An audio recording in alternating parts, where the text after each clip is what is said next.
Today, we Unitarian Universalists acknowledge that the colonizers who arrived on the Mayflower and the Arbella included our theological ancestors. These ancestors derived their assumption of supremacy from the Christian doctrine of discovery. When they got here, the Mayflower settlers helped themselves to the Wampanoag stores and larders. While celebrating their own survival, they were surprised by the sudden, unexpected appearance of 90 Wampanoag men bearing gifts of venison. The Narragansett elder, Dawn Dove, wrote about this moment in her essay entitled, "In order to understand Thanksgiving, one must understand the sacredness of the gift." Dove frames the Wampanoag men's gift of food as a sacred act, an act that recognizes and thanks the Creator. She writes, "Our spirit and hope, the spirit and hope of our ancestors who first met the Europeans and all those generations since, have cried out in anguish because of the Europeans' lack of understanding of the sacredness of the gifts of Mother Earth. The Euro-American has continued to think of Mother Earth as a commodity. This sacred earth held the gifts of friendship, respect, honesty, equality, and justice.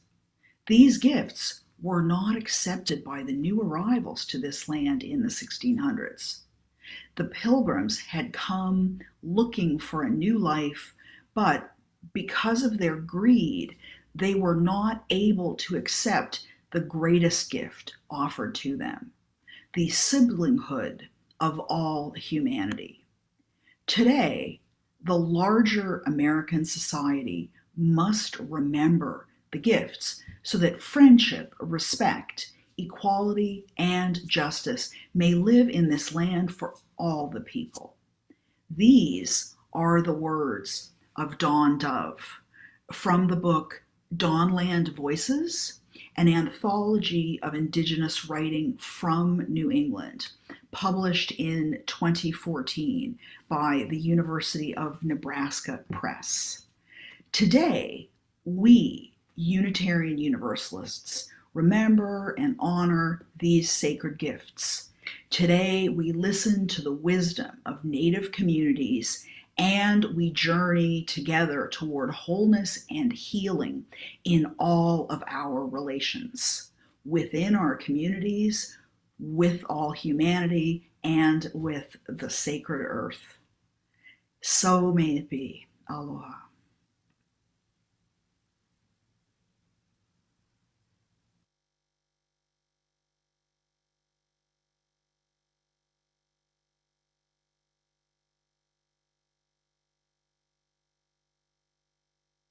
Hello, my name is Aspen. I'm here today to sing you a welcome song from my nation, the Carrizo Comecrudo tribe of Texas. I am going to sing you a social song, a song we commonly use to celebrate and welcome others to our land. So here it goes. Aliyah ho, Aliyah kwanu day. Aliyah ho, Aliyah kwanu day, akwanu ha, akwanu hanu ha.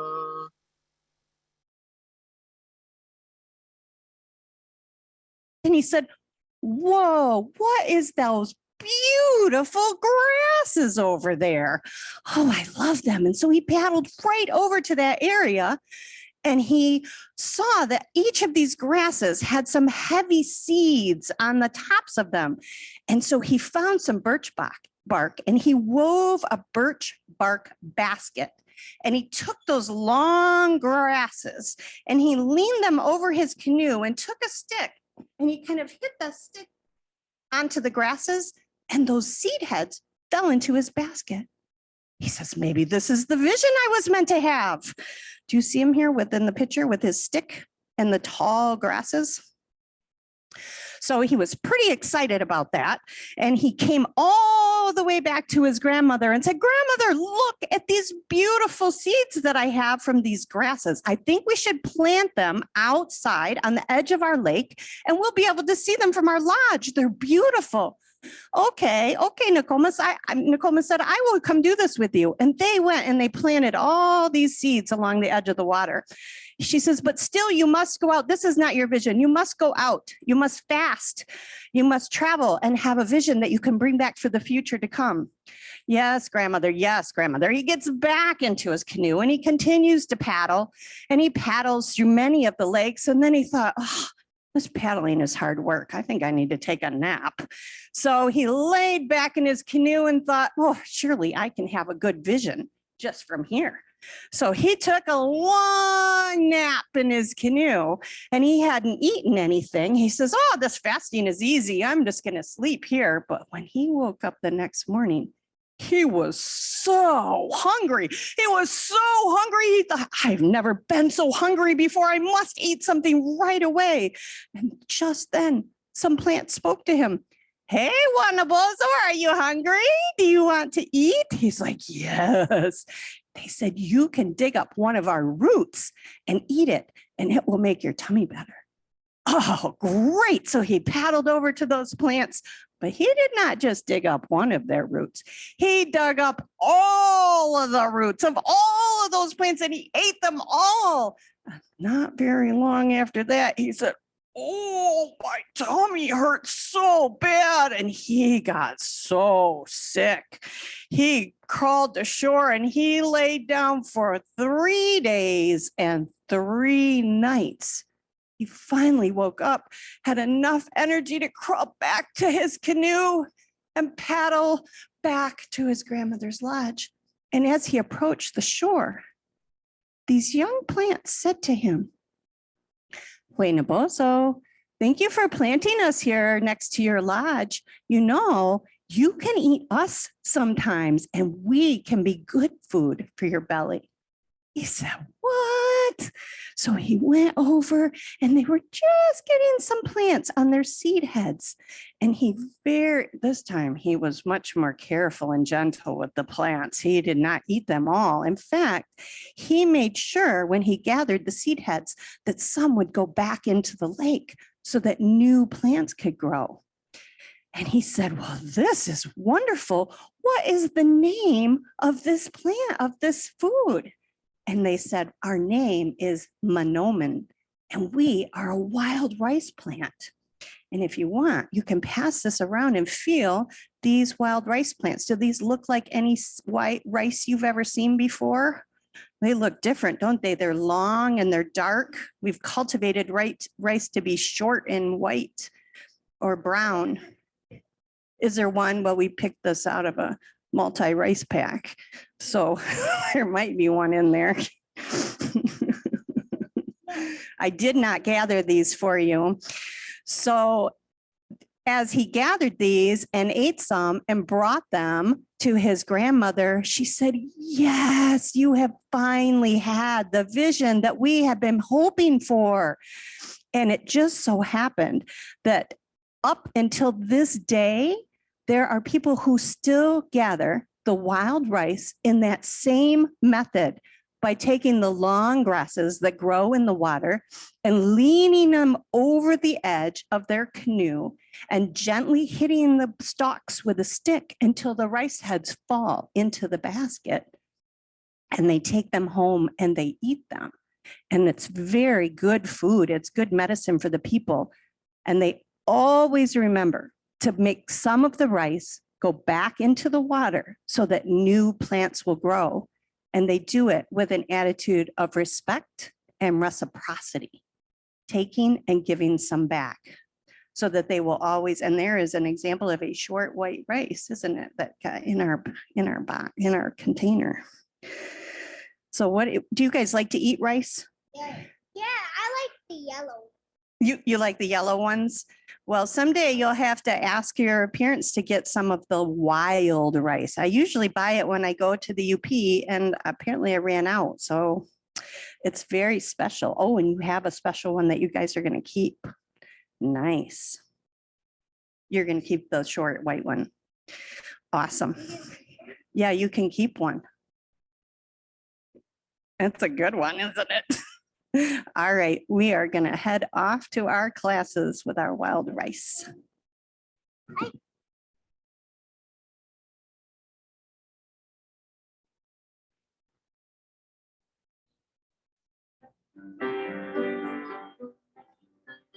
Go forth in peace in search of wisdom, with love to guide you on your way. And may the joy of life surround you wherever you may go. Go forth in peace in search of wisdom, with love to guide you on your way.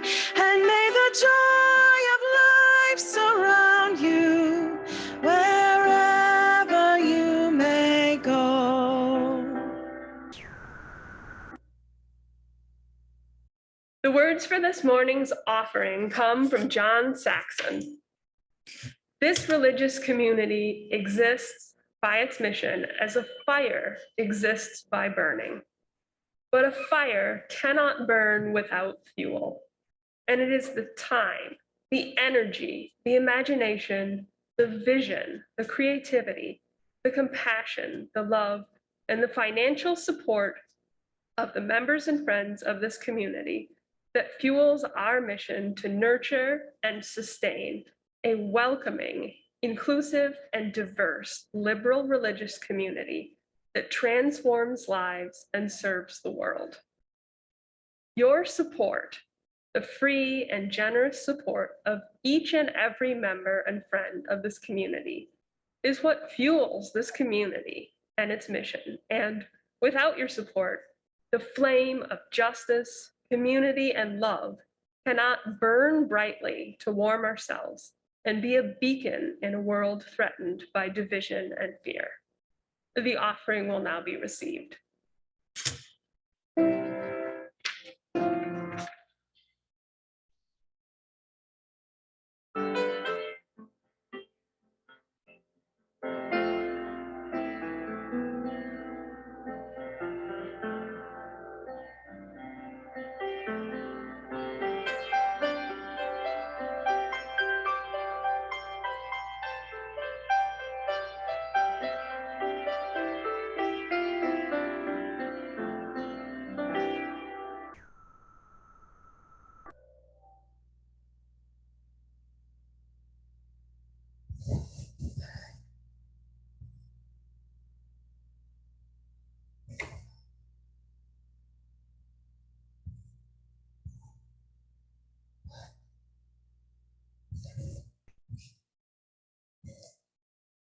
Please join me in giving thanks for all that sustains us. From the countless gifts we each have been given, gifts of life and love and sustenance, we bring these small portions to share in the works of love, which none of us can accomplish alone.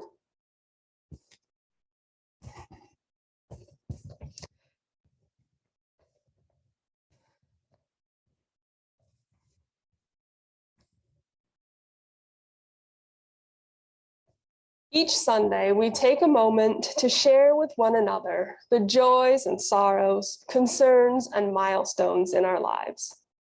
If you would like to share, please come up to the table, share your name, and speak briefly.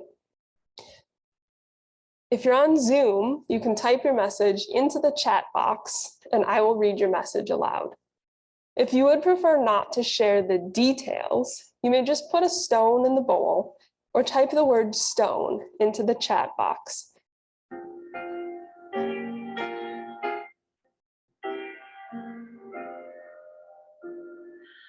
Find a stillness, hold a stillness, let the stillness carry me. Find the silence, hold the silence, let the silence carry me.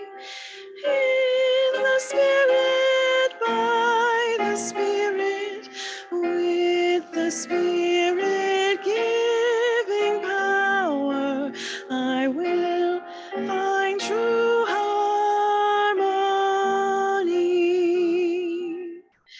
Seek the essence, hold the essence, let the essence carry me.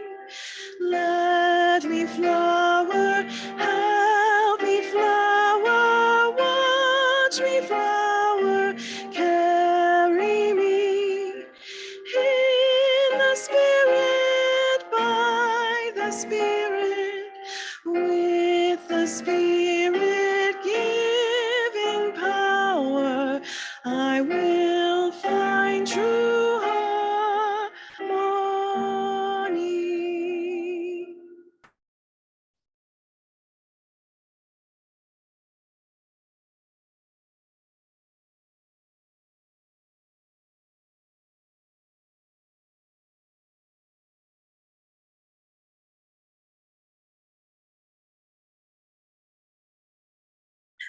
The poem we're sharing with you today is from beloved Poet Laureate of the United States, Joy Harjo, Muskogee Creek Nation.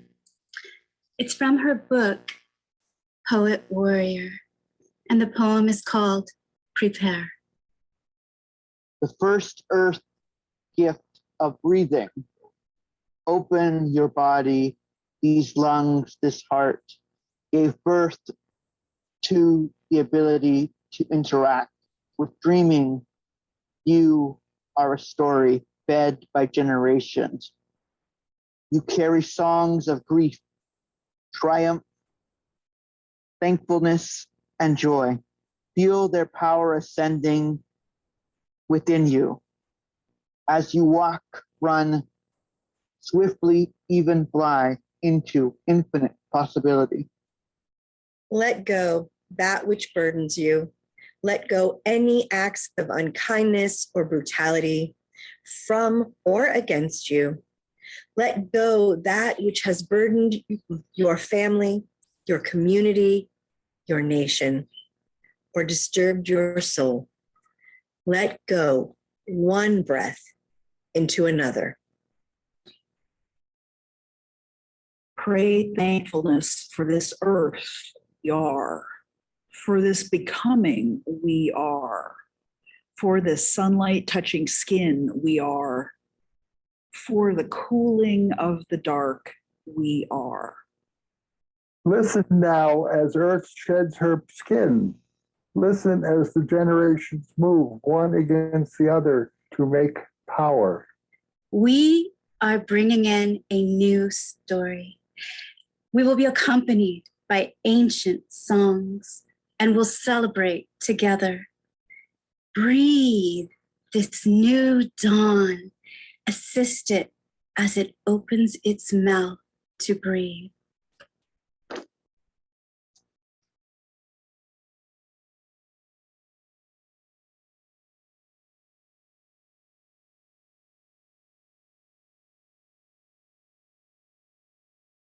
Please join me in singing from your seats.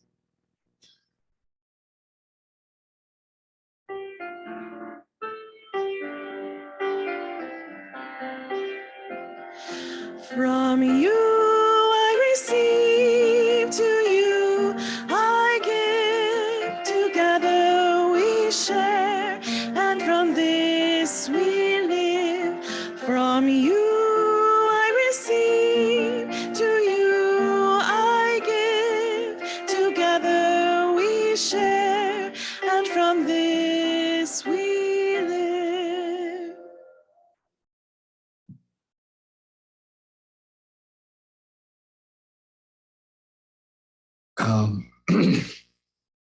So at this point, I was asked to give a reflection, I guess, is what was asked for of me, and it's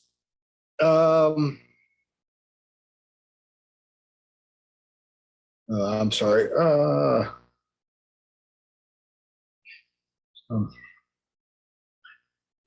what do I have to say really about Thanksgiving? It's true. We've been addressing it and readdressing it and, rehashing and rethinking it. I've been rethinking it and rehashing it as a Wampanoag person most of my whole life.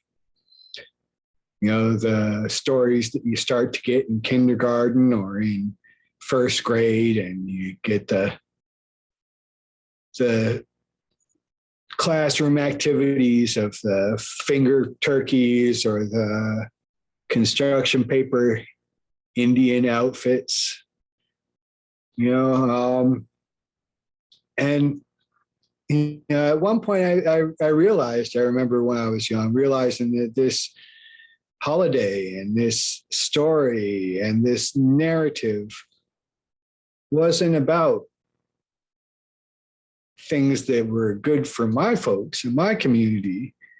That this story was about a point in time when my community came and tried to share and yet was denied that same reciprocity, as Robin Wall Kilmer talks about, that same return of generosity, of good intent, of respect, of being treated like human beings. Yes, I was one of those folks who took on fasting for a good number of years and took on a rejection for a good number of years of this whole Thanksgiving idea. And later on, I really delved into my own culture, my pre-colonial culture of what our old holidays were and what our old spiritual traditions were, learning my language, learning different ways that we used to eat, the different foods and different things that were existing here before colonization. And one of the things that comes out of that is that for Wampanoag people, every cycle of the moon, there's a new Thanksgiving. Every cycle of the moon has some gift that's given in abundance, something that the world offers to you that's to sustain you, whether it's physically or spiritually, and we have to give thanks for those things, and we have to give back for those things so that we find that balance again. And that's something that I think our world is really showing evidence of how much we've lost that balance. What do we have to do to give back? How do we actually show our appreciation for that we've been given from this world? We had the big climate summit not too long ago, and we got a bunch of promises of this, that, and the other. And yet the day that the summit is over and after the headlines are printed, we go back to business as usual. And we start selling off oil leases again. And we start risking destroying the ocean again. We go back to the same practices that are destroying life on this planet as we know it. We're running out of time. Are we already too late? I hope not. But I know if we don't make drastic changes now, we aren't going to have a world to be thankful for. We aren't going to have water for this next generation. We aren't going to have clean air. We're going to have to worry about huge fires in California that bring smoke to the skies of Boston. We have to worry about Fukushima polluting the whole Pacific Ocean, or these oil spills in the Gulf of Mexico. If we don't stop and reevaluate what is important, we're going to get caught up chasing these dollars and cents. As I talked about earlier, that it's one of those things that they say Native people are so impoverished because we don't have lots of dollars and cents, and yet we have our relatives. We've got our plant relatives. We've got our animal relatives. They live in the land with us because we care for each other. We understand that reciprocity, that relationship. We have to get back to that. We have to get back to that balance, and we're going to find it's going to be harder and harder to do. You know, one of the lessons that we have out here is about the beaver and how the beaver makes these huge dams and they hold back the water. And when that water gets held back, eventually it's going to have to find balance again. There's no denying it. It will find its balance. But the beaver builds it higher and higher and higher and higher until the point where there's so much water behind that dam. And when it finally breaks, it breaks with such violence and rushing that it destroys all in its path. You got to regulate it so it doesn't come out like that. And I'm just worried about what will we have to suffer to find that balance in the world again. Because these dams have been built way too high. We haven't stopped to regulate. We haven't let that pressure off. We haven't done the reciprocity. We haven't created the balance in our lives. So the longer we wait, the harder it will be, the more damaging it will be for us as human beings living on this planet. Because we're all equal. We're equal as human beings, where our lives are not more important than that of a cat or a dog. It's not more important than an owl or a lizard or an insect. We have songs for the mosquito, even in our culture, to honor the mosquito, the little annoying pests that come and suck your blood. We honor them too. And with that, I was also asked to share a song. And the song I'm going to share with you all today is a round dance song. And it's a song about that balance. It's about that equality. Things are done in a circle, creation's in a circle, and we're all equal distance from the center. There's nobody at the front or the back. We're all equal in the circle, nobody above, nobody below. And when Roger Williams showed up on the coast of Narragansett Bay in 1630 or something like that, he saw all the native women who were out tending to their cornfields put down their baskets and come out to the coast to do this round dance, a song of welcoming and a song of friendship and equality, balance, and all those things that we should start to strive for in this world. So with that, here's the round dance.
Hey, hey,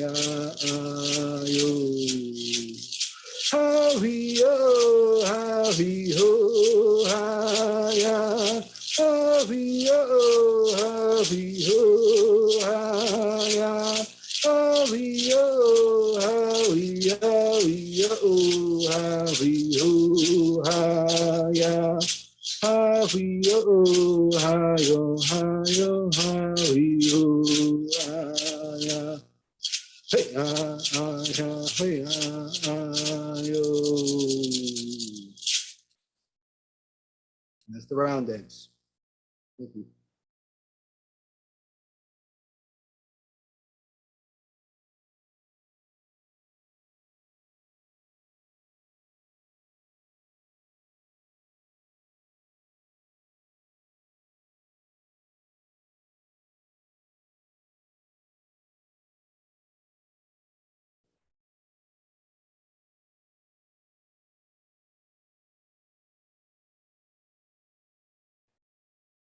protective people's myths.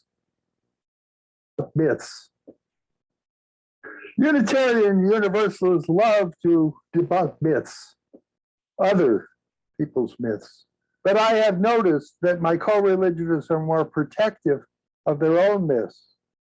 What then is a myth? For example, the story that God kicked Adam and Eve out of paradise is a myth. That story taught the Hebrews of the consequences of breaking a direct order from God. The Mohawk and other indigenous peoples of the Great Lake tell a story of a woman falling out of the sky. She's bearing seeds of life-giving plants. Her fall is slowed and eased by flocks of birds who see that her fall will kill her, and they guide her to a perch on the back of a giant sea turtle. She dances on some dirt brought up on the deep by fish, and grows. The land grows from her dancing, and she plants her seeds, and thus the land of the original people called Turtle Island is created. This too is a myth. This myth tells us that animals, humans, plants co-create our wonderful world, and we are mutually dependent on one another. Today, we gather to debunk a myth because this myth is not a good myth. And this is a myth that Unitarians shaped and perpetuated. So we should take it seriously. Unitarian Universalists told a story of English folk coming ashore after their harvest. And they had a picnic, invited original people of the land. And this story creates the narrative that Europeans brought civilization and overcome a wilderness, light upon a hill, an ideal society from sea to shining sea. I have heard this called the founding ideal by very important ministers. I have heard it called the founding story by presidents of the United States. Yes, the story of the Indians who came to dinner is told as a formative story of the white settler nation. Thousands every year demonstrate to remind us that these so-called pilgrims were not really innocent settlers setting up a camp in the wilderness, but rather invaders. Because first of all, Western Hemisphere was no wilderness. People inhabited and loved the land. They cultivated crops and nurtured children, yet wilderness story is told over and over and over again as a way of erasing the original people. They were here, then they vanished from all consideration because they're just gone. When the Mayflower crossed the Atlantic Ocean in 1620, it landed on what we now call Southeast Massachusetts, a location of at least 30 native villages. These villages were joined in the Wampanoag Confederation, which means the people who greet the dawn. These invaders from England knew, as a matter of religion, that mankind had dominion over the land, over the earth, over all the creatures of the land. Thus, the earth was to be conquered and owned by God's people. Now, that may sound familiar. That kind of religion still exists, still has followers, still impacts the ethical and moral world of the United States. But the original people of this land have a different view, a different worldview. For the indigenous, the cosmos was creative and sustaining. The earth and sky was sacred, and the earth did not belong to them, the human ones, the two-legged ones. They belonged to the earth. When the English landed, they had not brought enough food to tide them over. They survived by raiding the stored grains of a number of places that had been abandoned because of flus and measles and other germ-based diseases that the English had brought before by the Mercenary soldiers and armed settlers made the encampment of Plymouth a fortress. They built fortress around the settlement. There was a limit but there was a limit to raiding other people's silos, and being hunkered down in their fortress wasn't doing them any good. So they would not have survived. Let me repeat, that settlement at Plymouth would not have survived if it wasn't for a man who came among them. That man called himself Tisquantum. The English called him Squanto. He was originally from that village that Plymouth was based on, Pawtucket. And he spoke English. He spoke English. Well, how did he get to speak English? Now, who was this person? 15 years before the Pilgrims come, 1605, 15-year-old Tisquantum had been captured as a slave, kidnapped by the English marauder named John Weymouth. Weymouth made his fortune by raiding the coast of New England, and apparently he and other raiders and merchants left diseases, as we said, among the peoples along this coast. Tisquantum was exhibited in England in cages and on the stages as a savage from the New World, at carnivals and other events in England. During his captivity, he learned to speak English. Tisquantum was able to use his English language skills to get passage back to his homeland. In early 1620, he landed in the New World, made his way to the village called Pawtucket, which was deserted. Skeletons were everywhere. His relatives were dead. Everyone in the village had died at the hand of those diseases that brought by the English slave raiders. Tisquantum went to live in another village. And when the Mayflower arrived, Tisquantum was informed that the English had come. Because he knew English, he was asked by the Wampanoag Council to check them out. Tisquantum watched the Pilgrims for weeks and consulted with counsel, and they concluded that the Pilgrims were unlike any English they had seen on the coast before. They had brought women and children. They looked like they might be staying for a while. It was decided to make contact. So Tisquantum walked into the English village and said, "Welcome, welcome." Oh.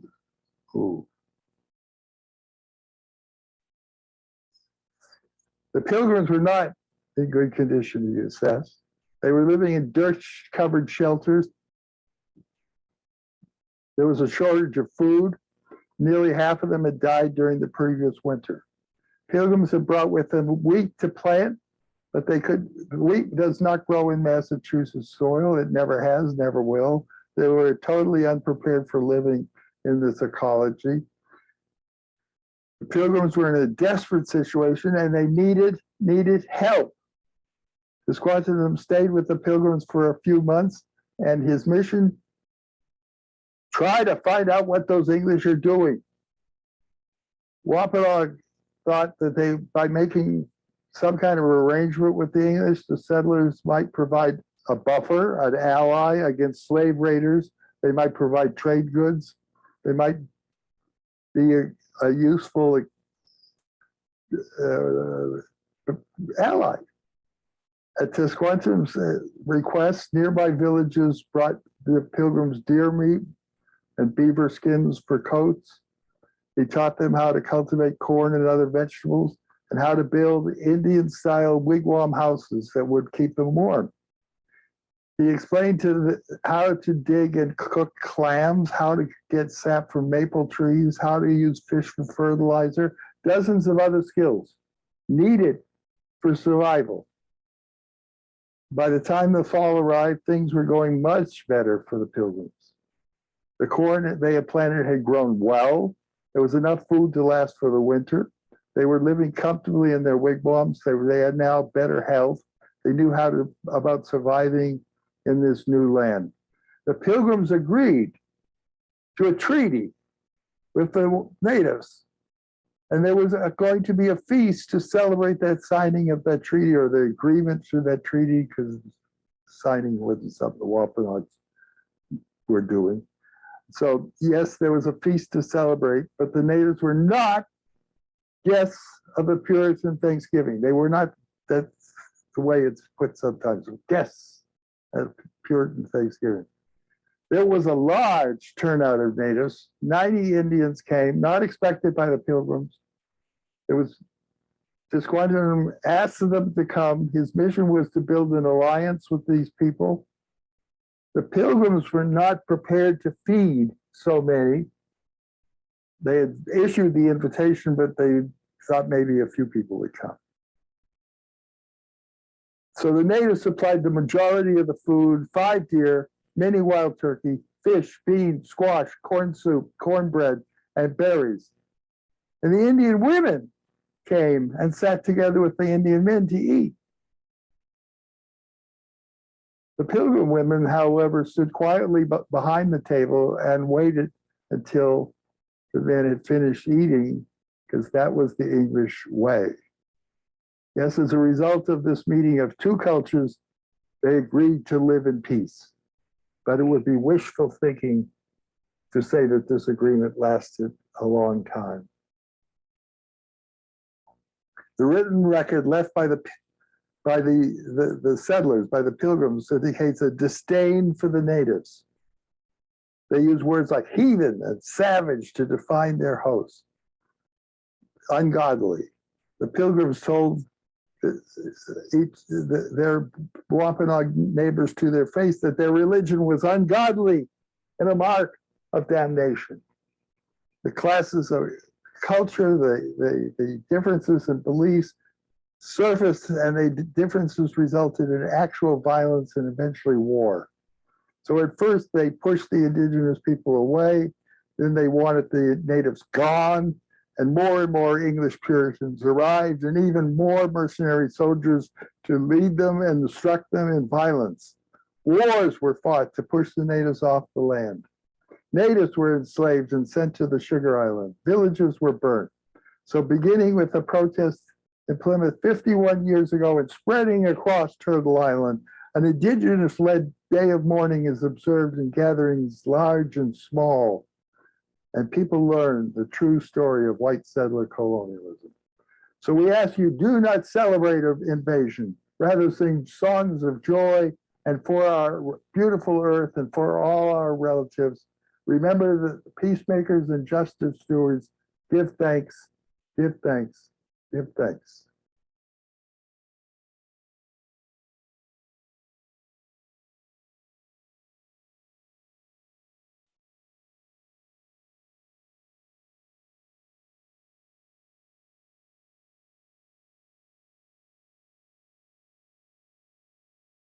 I invite you to rise and body your spirit to sing our final song together.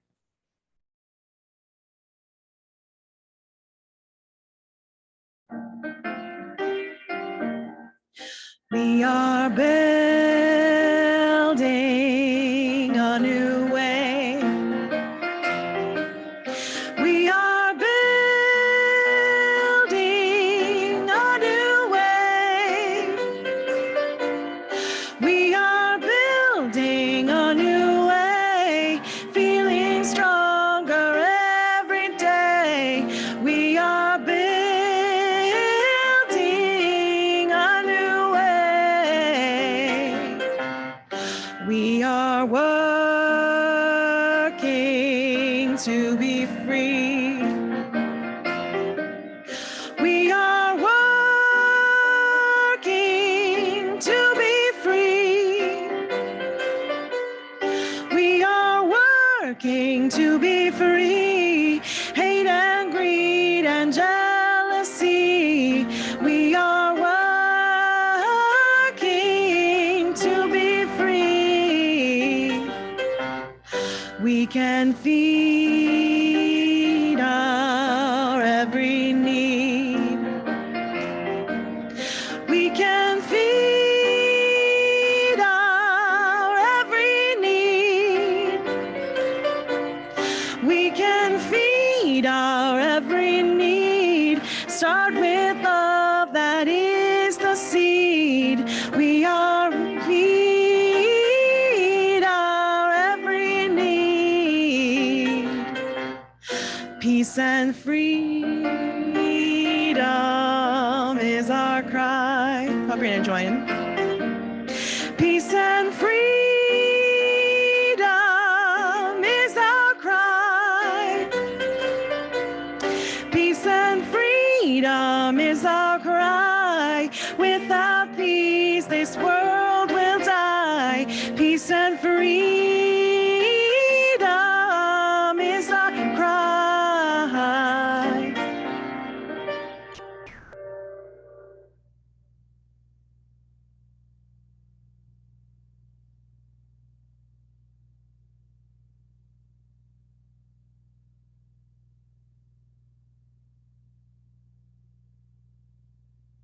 As we close, a reminder from Rabbi Dana Ruttenberg.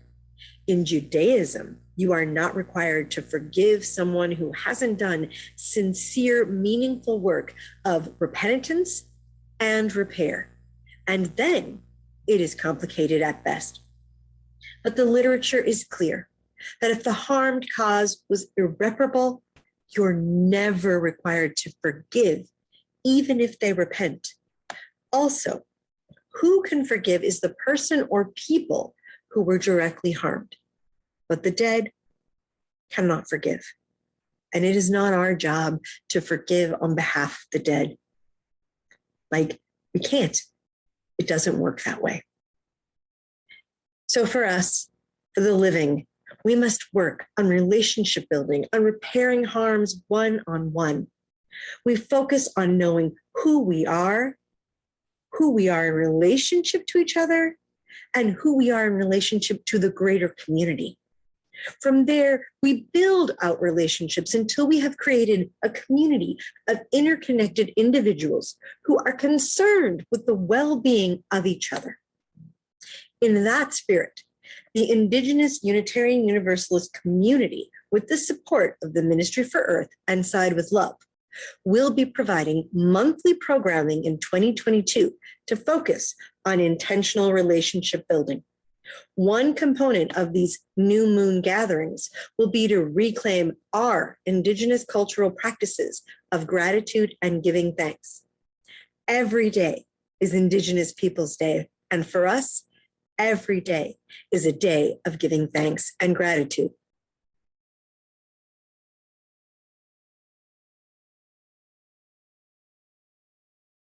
Like tributaries to a river, Winona LaDuke.